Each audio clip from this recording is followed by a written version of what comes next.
Good afternoon, everyone. It's really nice to be back online to see you again. Thanks for joining us this afternoon. So as Susanna just mentioned, the four of us are back together, and it is really exciting to be able to work together as an author team to bring you the new editions of these texts. A couple of things that we have maintained from the previous edition is the reference to what we often call the orange and the blue book. So you'll note that the Year 11 or Units 1 and 2 book still holds true to that orange and will be the orange cover. And then edition 2 of the Year 12 or Units 3 and 4 book will be blue again. We have completed that orange book in readiness for rollout, and it's really exciting seeing that come into those final stages and then working on that blue book now. We know that there's a couple of benefits from keeping Unit 1 and 2 separate, and we're looking forward to continuing to add those fresh case studies, up-to-date information. There are always things that are changing in the business world. So making sure that Unit 3 and 4 information is as recent and current as possible before you roll it out for your Year 11s later in 2025, so as they move into that Unit 3. But I suppose this afternoon you'll hear from all four of us as we unpack a little bit around what is the same, what is different, and why these new editions are really helpful as you roll out the new syllabus and the changes to those. So certainly we've looked to restructure. We've taken on board, bits of feedback that you've passed on over the years to the four of us as we've presented in different avenues and through the different things that we see you at as well, whether it be conferences or professional developments. So we've tried to take all of those bits and pieces on board as well. So hopefully you'll see some of that as we talk through it today. But I'm going to hand over to Bernie now, who'll start to talk about what is different and why a new edition. Hi everyone, and thanks Amy for that. And it's exciting to be here this afternoon talking to you. I can see a lot of familiar names in the online room this afternoon. Welcome everyone. So I'm just going to go through about why there is a second edition of the book. So as you know, QCAA has a policy of continuous improvement to their senior syllabuses to make these current and to meet their purpose.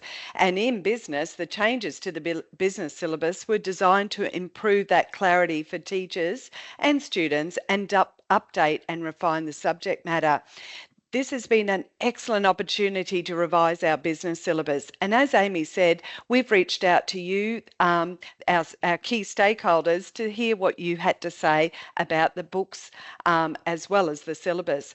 The final version of the syllabus for implementation with the Year 11s next year is now available on that QCAA portal and website. So please make sure that you're using version 1.1, which is dated July 2024. So the changes to the business syllabus include the syllabus objectives, and there's now 5 syllabus objectives. Analyse and interpret have been merged into one objective. The subject matter, there's been minor realignment and rearrangement and some reduction in the subject matter across all units. The assessment, this has been refined as well, and the assessment instruments have been. So IA1 is now based on one case study business, and the specifications have been refined. IA2 and IA3 have been, the specifications have been reduced to allow students the opportunity to provide those in-depth responses.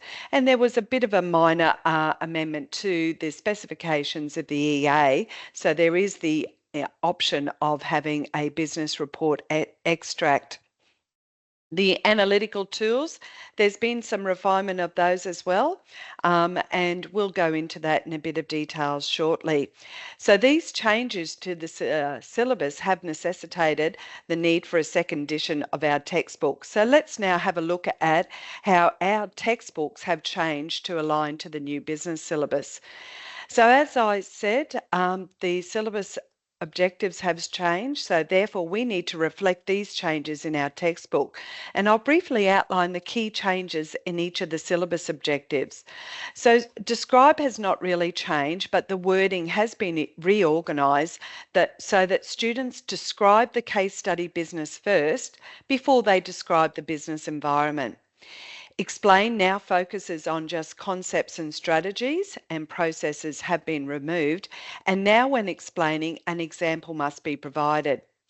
Analysing and synthesising have been merged to form a new objective named Analyse and Interpret. And note that recognising patterns has been now removed.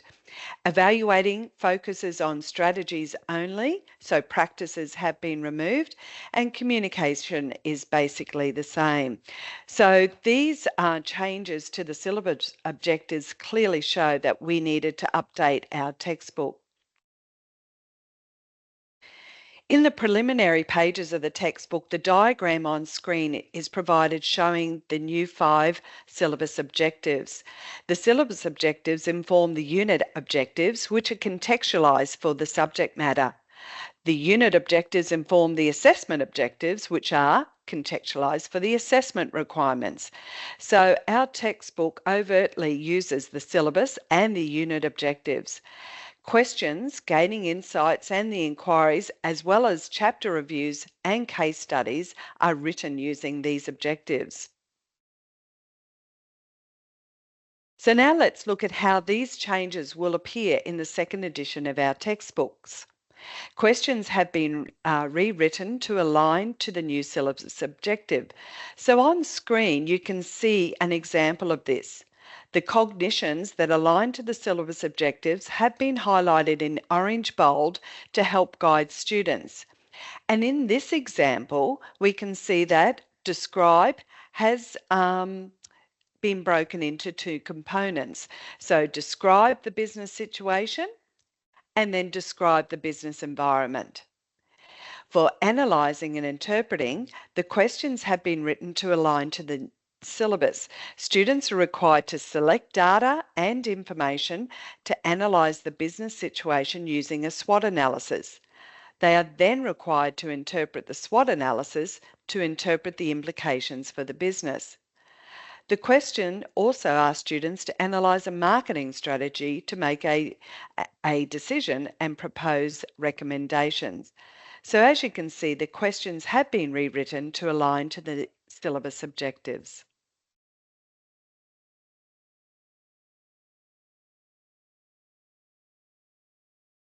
Our GIs, or as we like to call them, or our gaining insights, are a key feature of our textbooks. They were a key feature of the first edition, and they are again a key feature of the second edition. Of course, they bring our subject matter to life and make it have that real world connection. So all of our gaining insights have either been updated, edited, or replaced in the second edition. And we've been really mindful as we've written those to include data and information and to present that data and information in multiple modes. So our gaining insights are also now numbered. You can see on the screen that this one is gaining insight 4.1 for ease of reference. And there are now solutions provided as well, which will support both our teachers and our students.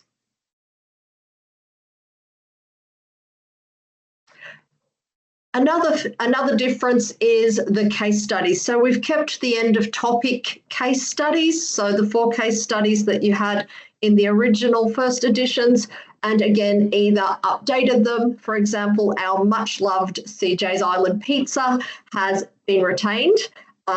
Students always love that one, and it's been updated with additional current data and information, and again in multiple modes, so graphs, tables, and so on, so that we can help our students develop those skills around using data and information. We have some new case studies as well. You can see on the screen, case study 4 has changed and will be Who Gives a Crap, which will include both business information and industry-specific and competitor information, again in multiple modes, and again solutions provided.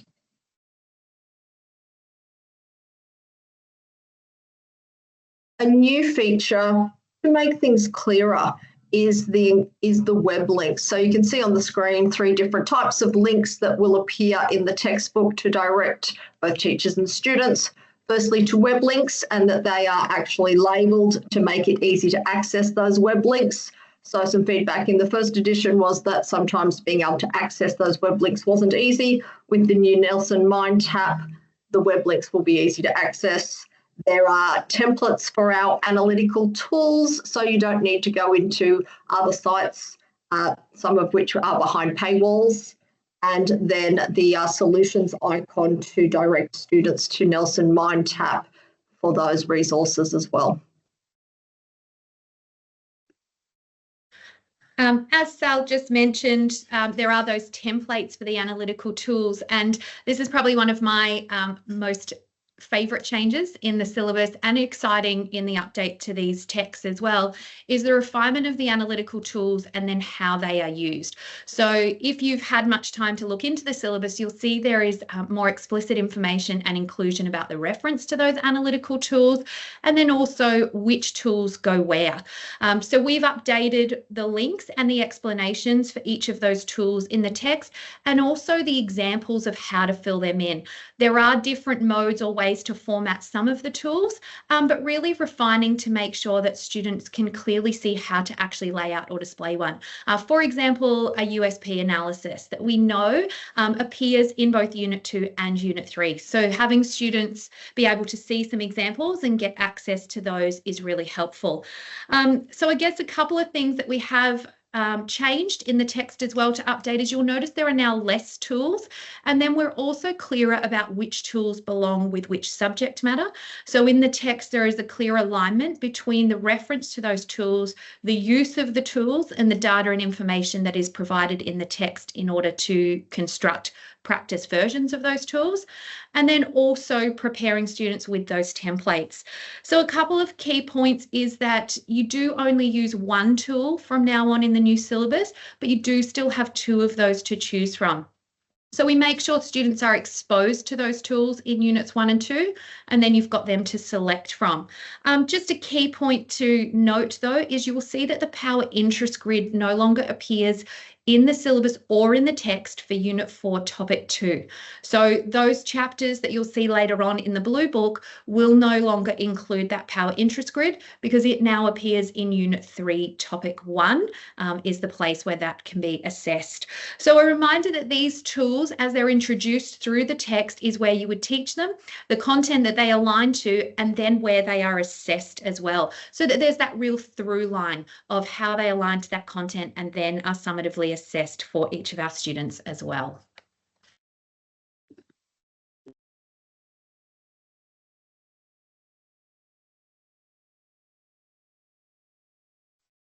Sorry, Mel, you're just on mute.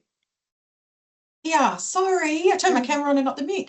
I said hi everyone, it was lovely to see you all, and I'm sorry for that. And I'm about to kick us off on what is actually changing in each chapter in terms of some content. So we're going to take you through a deep dive through all of the chapters of the book, so you have a bit of an understanding of what you can expect to be different. So a quick cap off. Obviously, these stages of the business life cycle are maintained throughout the book. However, in chapter 1, when we first introduced them, we have done a better alignment of the descriptions of those stages in alignment with the subject matter and where it's placed. In particular, there was quite a few mentions of business plans, but they tend to come up it comes up as a topic in Unit 2, Topic 1. So we've been able to address that in that first chapter too. So the introduction will give you a really nice, clear overview of where content will be sitting in the rest of the chapters.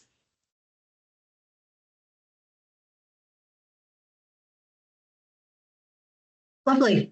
A new feature in the Unit 1 and Unit 2 book is Chapter 2, which will be creating business responses. We had included this in the Unit 3-4 book at the very end of the book, Chapter 10. We found that some feedback was that some students sort of discovered it at the very end of the course and reflected on the fact that it would have been very useful at the start of the course, along with the other key elements we include around what criteria are and the business life cycle. So Chapter 2 has been brought down from Unit 3-4, from the Blue Book, as we call it, into the Orange Book. Really important for helping our students in terms of developing those skills in terms of exams, firstly. So there is the section on how to unpack exam questions that we all know is really important for students. and how to interpret and use stimulus. So including graphs, case studies, data, that we're actually teaching our students those important skills early in the course. In addition to that, some guidance around how to conduct an investigation, so what the steps are in conducting an investigation, and the features of investigation reports and feasibility reports is included there for our students as well.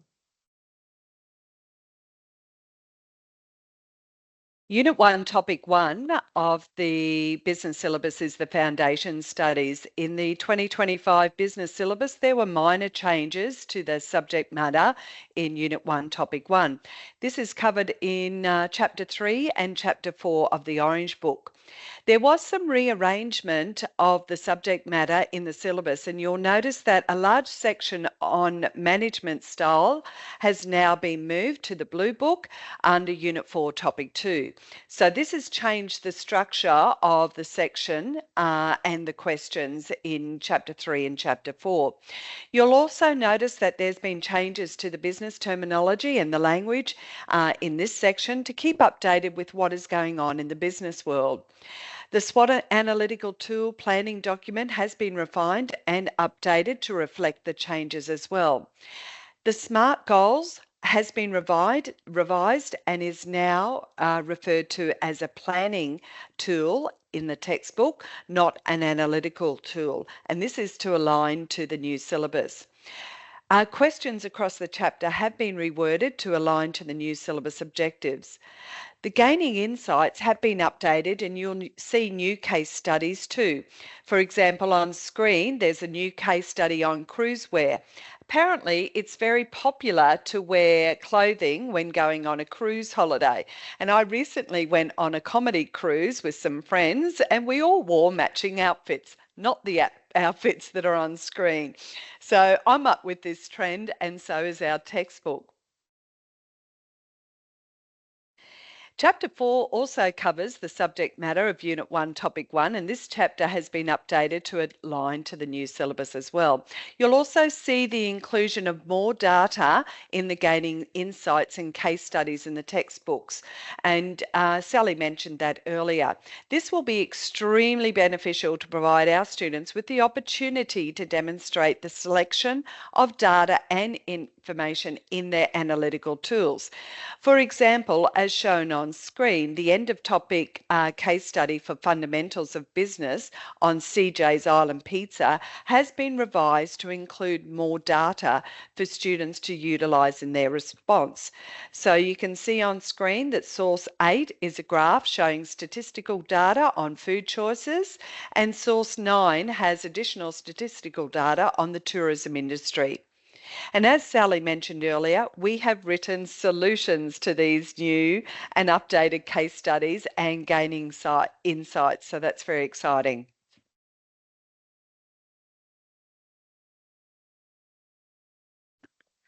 In chapters 5 and 6, we've really explored Unit 1, Topic 2. So the updates that we'll see, similar to those that Bernie mentioned from Topic 1 in that update to the syllabus language and, of course, the realignment of the cognitions. What we really see here is those updates, particularly in the Ideas and Innovations chapter, is those businesses that continue to innovate or new businesses and new case studies, because certainly a number of the ones in the previous textbook have now moved beyond that seed stage or have in fact exited the market. So we've certainly got a number of new and updated gaining insights in chapter 5. There are a number of updates as well also to the content. So one of the things that is quite significant here is the move in the first edition of the book where SWOT, a SWOT analysis was the tool used often in this particular chapter. That no longer aligns for here. So it is a PEST, and there are links and examples of how to use the PEST with some of those tasks, along with a change from the Scamper technique as being part of the content matter and used as a strategy, but not as one of those analytical tools. So some refinement there in the way that we link and use that content. There are also some new and updated questions that support the syllabus objectives, but we've got new case studies, so for businesses including me and you, which really came to be quite popular during COVID. So lots of our students probably use those QR codes in restaurants to order and not go up to a counter, but may not actually be aware of how that business came to be and the innovations that occurred there.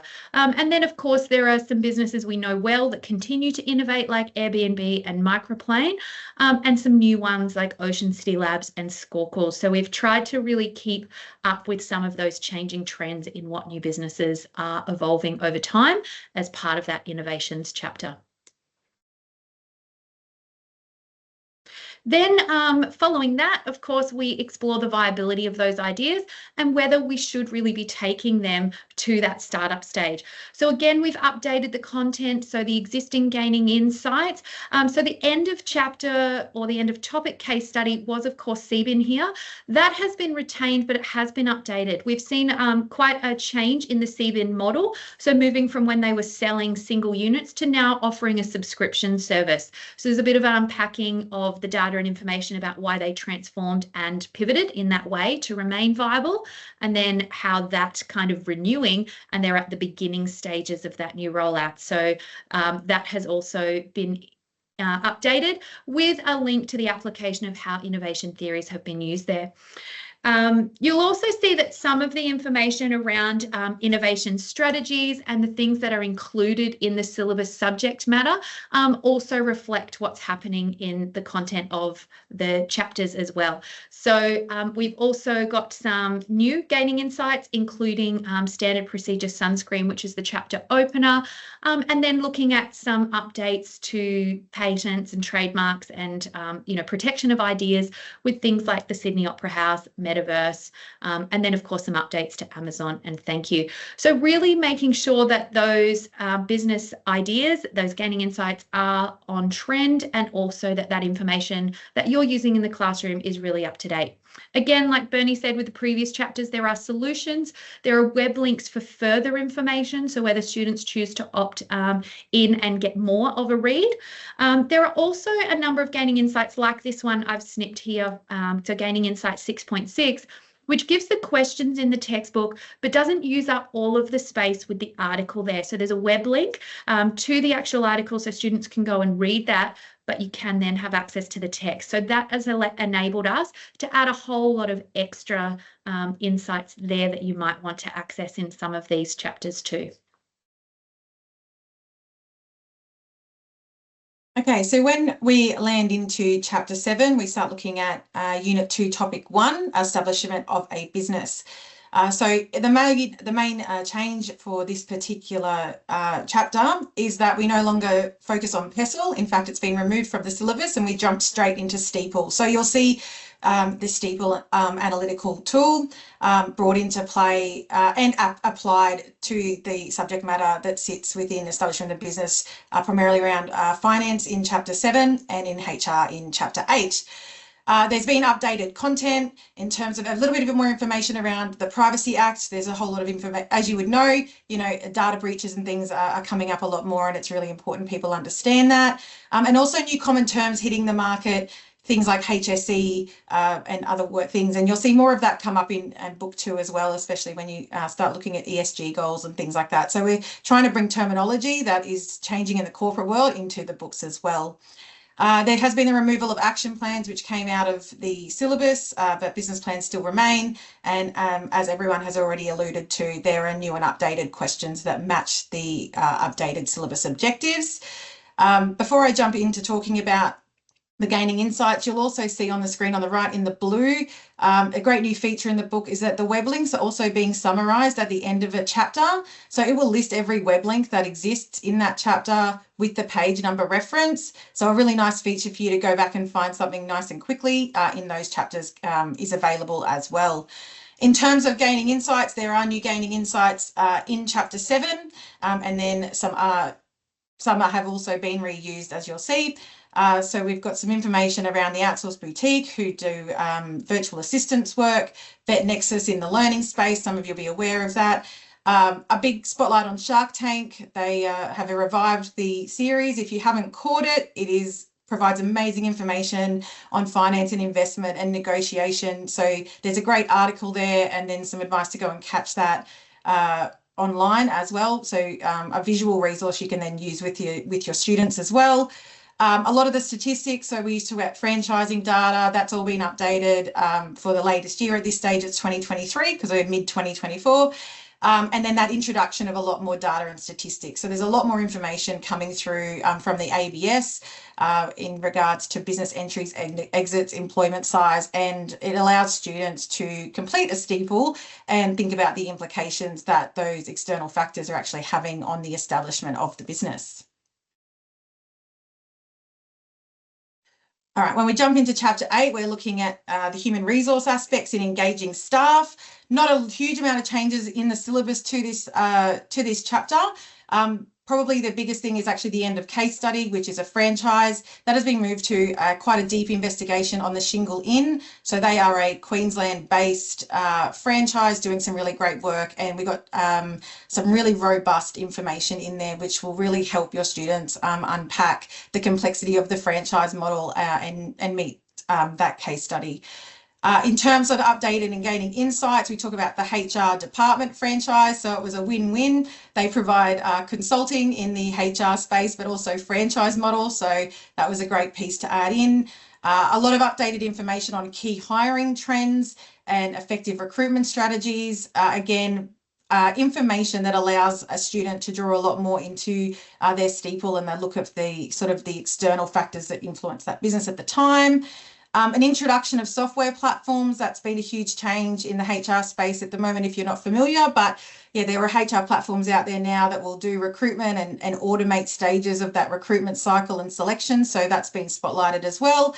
And the Bellevue Cafe, which was a feature in the first book, has had its facelift, but it is a regional case study and was really important to keep in the book to reach out to our regional students and being able to see local content in their space.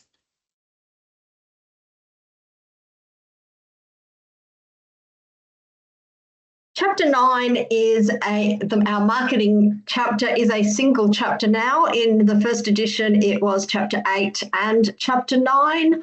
A couple of things changed that warranted bringing them together. A major one being the change in analytical tools. Power Interest Grid used to sit in that marketing space and was a feature of the old Chapter 8, and Power Interest Grid is not in Unit 2, Topic 2 in the new syllabus. So that came out, and we now have the former Chapter 8 and 9 merged into one comprehensive marketing chapter. Within that, we have updates around promotion avenues, what was an emerging platform at the time of writing previously is clearly not an emerging platform for promotion avenues anymore. So we've had some updates around that and some gaining insights in that space, actually asking students to think more critically about social media uptake and its use.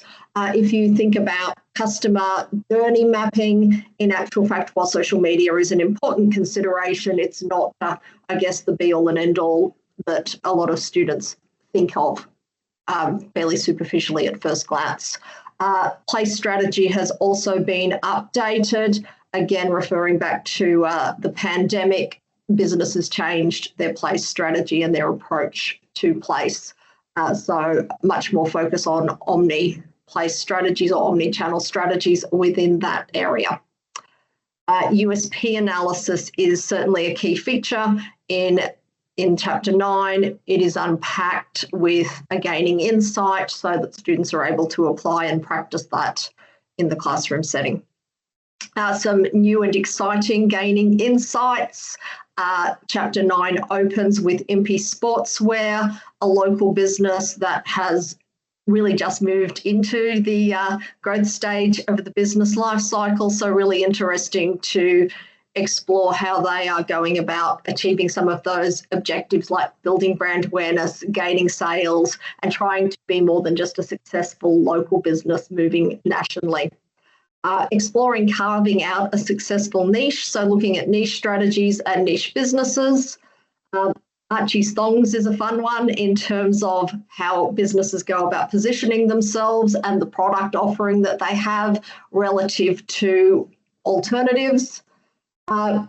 Looking at, again, the 4 Ps now, Venroy, which is a fashion-based business, moving into fragrance, so how businesses are trying to grow by extending their product. The introduction of BYD as a car company, which at the time of writing was very brand new, but of course they are exploding into the market, and Bailey Nilsson as well.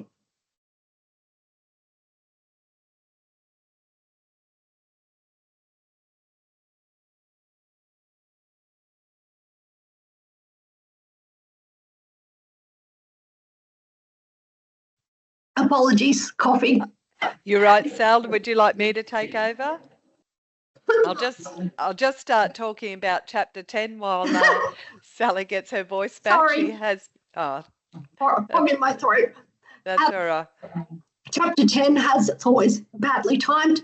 Chapter 10 has updated content on operations with a much bigger focus on just in case and just in time management, getting students to explore the realities and challenges around just in time. And you can see on the screen there are gaining insight, looking at how the pandemic exposed flaws in just in time. So again, getting students to think more critically around strategies.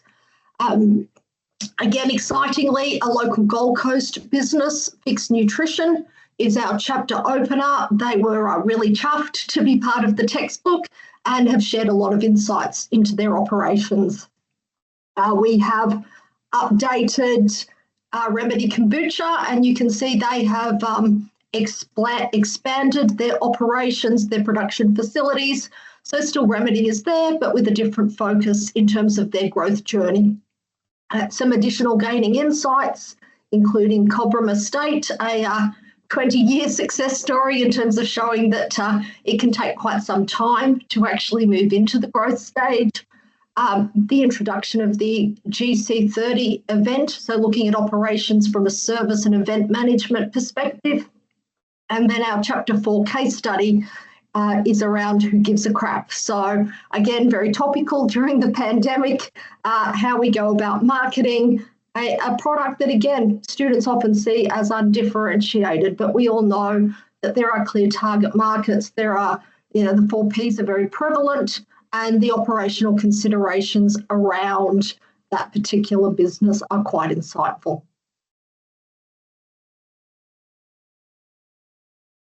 And Sal, I should mention that in one of my chapters, there was another toilet paper company that decided to get established and had some interesting financial data, and they were inspired by Who Gives a Crap. So there is some connection that you'll see between some gaining insights as well, which I thought was pretty effective when we were putting that together. That rounds out the content or the significant content changes in each chapter. So if you do have any questions, please feel free to put them in the Q&A for us if you want to know any more information about what has been changed.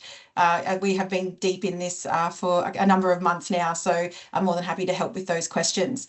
I am just going to pivot us and give you probably from the author's perspective, just some information around Nelson MindTap, which is the digital access. But we do have the Queensland sales reps on the call that will talk a little bit more about this, but we thought it was important to flag it as well. So we all know that the orange and blue book that we refer to are integral, but along with that is the digital access that comes with the text. So the team will talk about this more, but Nelson MindTap is provided to schools that adopt Business for QCE in print and digital, and it is not available for single copy purchases.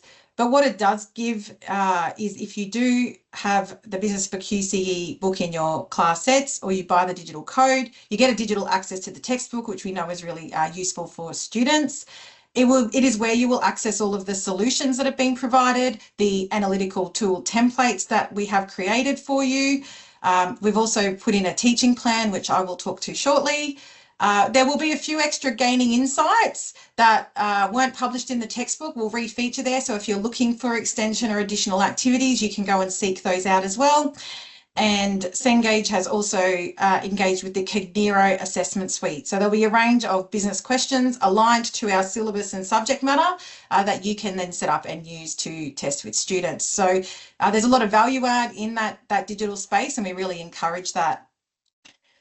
When you have a print or digital copy of Business QCE, it will only come with one validation code. So you might recall in the first editions, there were 4 codes with a book. That has been changed to align with market needs today, which will give access to digital resources for a year. And the reason we just wanted to talk about this is just so when you are organising your budgets and things, to think about the digital access and the advantages that it brings to your students in making those purchases. So just a few recommendations is, if possible, consider what that cost will be year on year. If you use a school hire scheme, to budget that digital access as part of your subject levy so students have access to those materials. Or if you issue those things on book lists, to make sure that that digital access is available on those book lists so parents and students can make those decisions as well. So it's just really important to continue that access. And as I said, our Queensland sales reps will talk to that in just a moment. I just wanted to touch a little bit more on the teaching plan. So a big piece of feedback that we received from the last book is the alignment of our textbook to the syllabus. Now, people want to see that in hard copy when they are new to the profession and they're new to the subject area, I suppose. And those of you on the call who are experienced will see that we have tried really hard to map as closely as possible with the success of the first editions.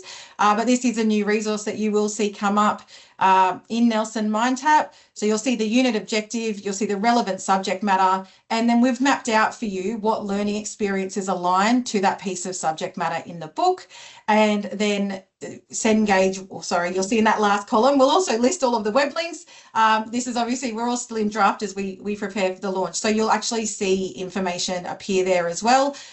So that you've got really quick access to some of that information you need, depending on your planning style and how you like to run your classes. But we hope that that is another useful feature. And please ask us if you have any questions on that.